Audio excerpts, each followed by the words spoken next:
Chapter 10 अद्भुत दृश्य। भीतर आते ही द्वार स्वतः ही बंद हो गया। भीतर एक कक्ष था। प्रथम दृष्टि में इतना विशाल नहीं लगता था, परंतु वो अनुमान से अधिक विशाल था। सामने एक लकड़ी की बनी चौकी थी, जिस पर वस्त्र रखे हुए थे।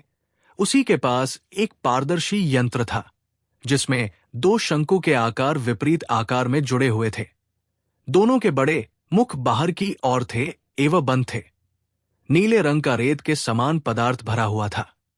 शिव जनता था, ये क्या है? ये समय का अनुमान लगाने हेतु उपयोग में लिया जाता था। वो समझ गया था कि उसे क्या करना है और उसके पास कितना समय है।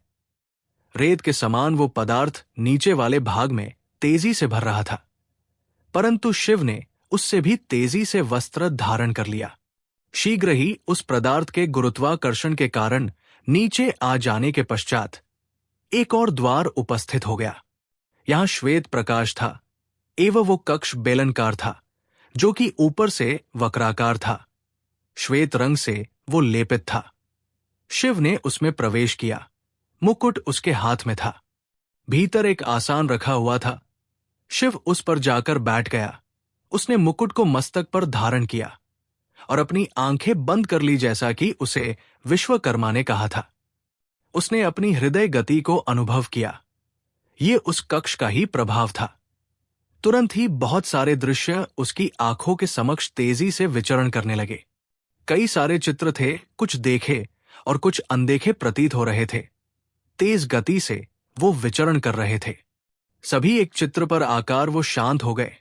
ये एक झील थी, बहुत ही शांत एवं निर्मल। ये चित्र उससे दूर जा रहा था। ऐसा मंद गति से हो रहा था। शीघ्र ही उसे तापमान में कमी अनुभव हुई। तापमान कम होता ही जा रहा था कि शीतल पवन चलने लगी। वो संशय में था, क्योंकि वहां कोई छिद्र नहीं था जिससे वायु भीतर आ सके, और इतनी शीतल पवन तो उसने कभी नहीं अनुभव की थी। आत जैसा कि स्वाभाविक था, उसने अपनी आंखें खोली, परंतु जो अब उसके नेत्रों के समक्ष था वो असंभव था। शिव ने देखा, अब वो उस कक्ष में नहीं था। वो ऊंचाई पर था, परंतु ये उस ऊंचाई से कई गुना अधिक थी जो उस स्तंभ की थी। उसने चारों ओर घूम कर देखा तो उसके नेत्र उसकी प्रकार खुले रह गए, जैसे किसी नवजात शिशु के होते हैं। चारों ओर पर्वत थे। वो उस स्थान से छोटे थे जहां वो खड़ा था। सभी पर्वत श्वेत रंग के थे। वो दृश्य इतना मनमोहक था कि उसे उसी प्रकार सदैव देखा जा सकता था जैसे नवजात शिशु को उसकी मां देख सकती है। वो अद्भुत दृश्य था। दूर पर्वतों में सूर्य अस्त होते हुए दिख रहा था। शिव प्रतिदिन सूर्य को अस्त होते हुए देखता था, परंतु आज जो दृश्य उसके सामने था वो अलौकिक कर देने वाला था। वो शांत होकर अब उस दृश्य को अनुभव करने लगा, उसका आनंद लेने लगा। उसे यहां अत्यंत शांत अनुभव हो रहा था। उसे इस पर्वत से वो झील दिख रही थी जिसे उसने सर्वप्रथम देखा था। उसने नीचे उतरने का निर्णय लिया। उसके मस्तिष्क में अभी ये विचार चल ही रहा था कि उसने स्वयं को नीचे पाया। उसने पीछे मुड़कर देखा तो वो उसे विशाल आकृति दिखाई दी जो बहुत ऊंची थी। उसने ऊपर से दृश्यों को इतनी एकाग्रता से देखा था कि उसे समझने में विलंब नहीं हुआ कि वो कहाँ है। तुरंत स्मरण आया कि झील सामने ही है। उसने चलना प्रारंभ किया। उसकी गति तीव्र थी। कदाचित वो भाग रहा था। झील सामने थी। सूर्यास्त अभी भी दिख रहा था। उसने अनुभव किया, उसने कभी स्वयं को इतना उत्साहित, ऊर्जावान एवं प्रसन्न नहीं देखा था जितना वो अभी था। उसने मुड़कर पुनः उसी स्थान को देखा जहां से वो आया था। उसे ज्ञात हुआ वो एक पर्वत की चोटी पर था। ये वहां उपस्थित सभी पर्वतों में सबसे ऊंचा था।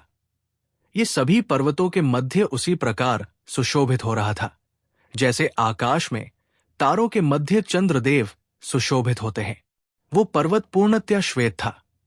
अगर उसकी आकृति का वर्णन किया जाए तो वो उनके कैलाश भवन की जैसी थी। अंतर केवल इतना था कि वो भवन था और ये पर्वत।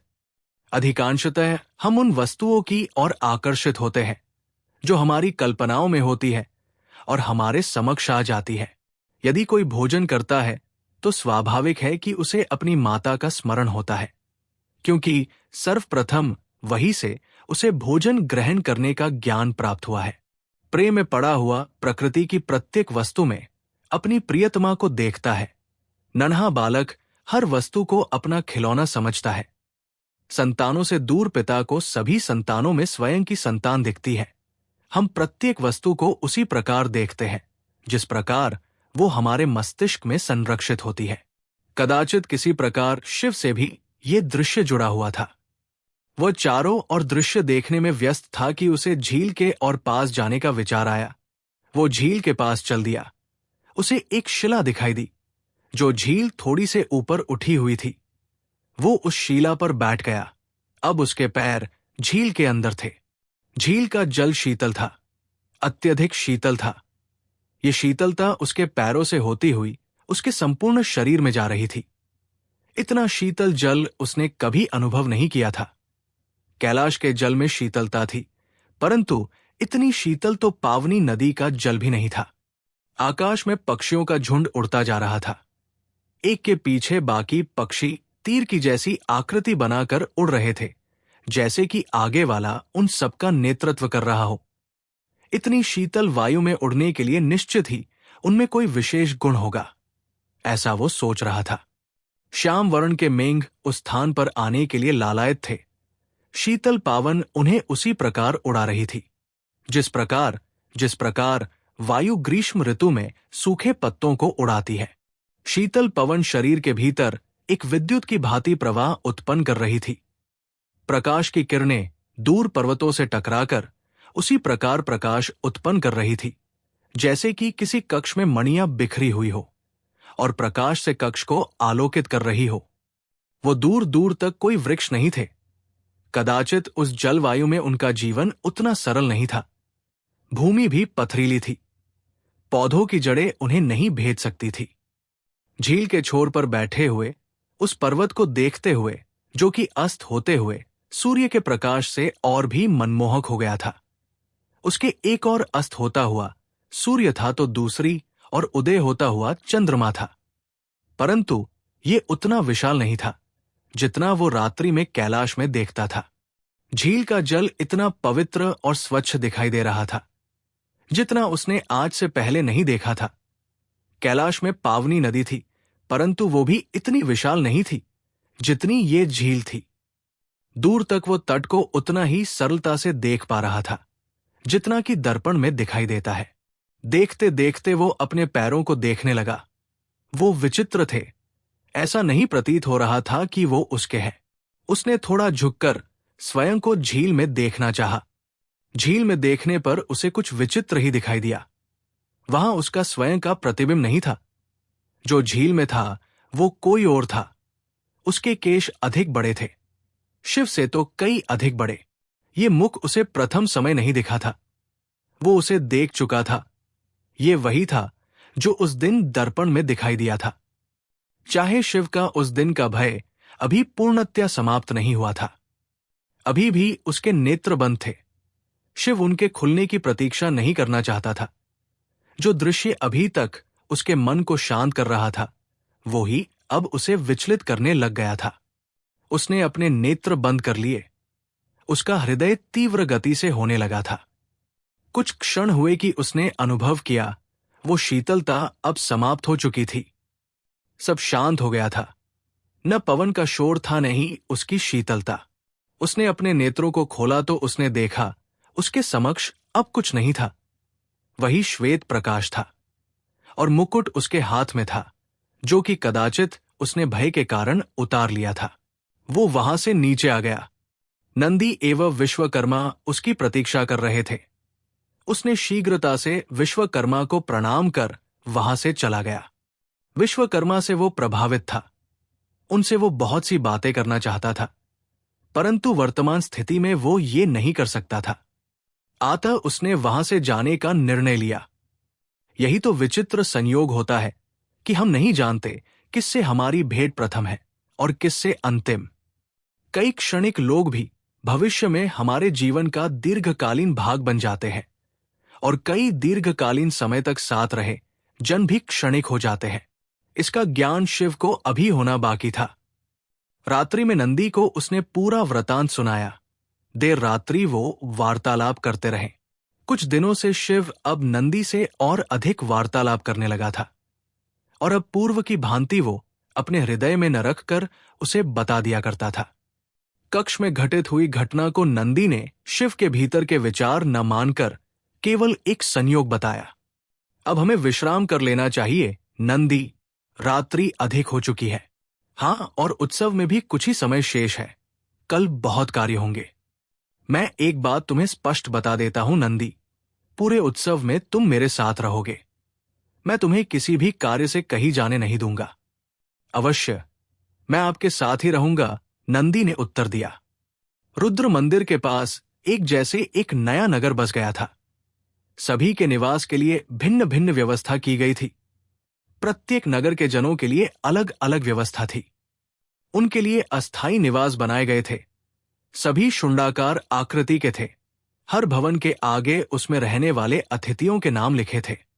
वहां तक उन्हें सकुशल पहुंचाने के लिए कैलाश से नियुक्त सैनिक थे, जो सभी को उनके निवास तक ले जा रहे थे। उस अस्थायी निवास ने प्रत्येक सुविधा उपलब्ध थी। सभी सभ्यताओं के लोगों के लिए उन्हीं के प्रकार के भोजन की व्यवस्था थी, जिसके लिए ऐसे हलवाई बुलाए गए थे जो प्रत्येक पकवान बनाने में निपुण थे।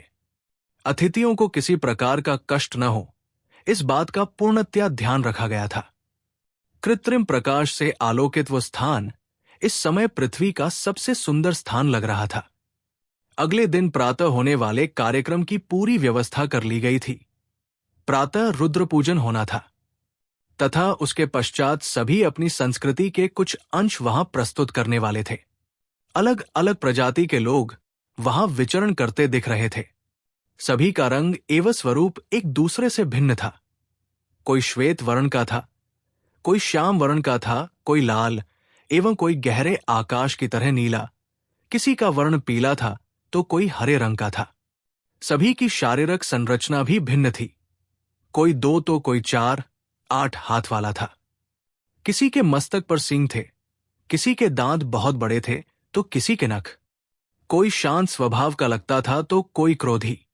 भिन्न भिन्न नेत्रों, बालों एवं शरीर वाले सभी जन उस स्थान पर उसी प्रकार लग रही थी, जैसे किसी चित्रकार ने अपने चित्रों को भरने के लिए विभिन्न रंगों का उपयोग किया हो। अधिकांशतः प्रजातियां जो कदापि एक साथ शांतिपूर्वक नहीं रह सकती थी, आज इस प्रकार शांत थे जैसे उनमें किसी प्रकार का कोई वैर न हो। कदाचित वो जानते थे यहां बुरा आचरण करना संहिता का उल्लंघन था, और यहां दोषी पाए जाने पर उस प्रजाति को संपूर्ण जगत का विद्रोह देखना होता। सुनो पुत्र, अब मैं तुम्हें उस महत्वपूर्ण अवसर पर घटित हुई प्रत्येक घटना का विस्तृत वर्णन देता हूं, जैसा कि मुझे मेरे भाई ने बताया और उसे स्वयं नंदी ने बताया।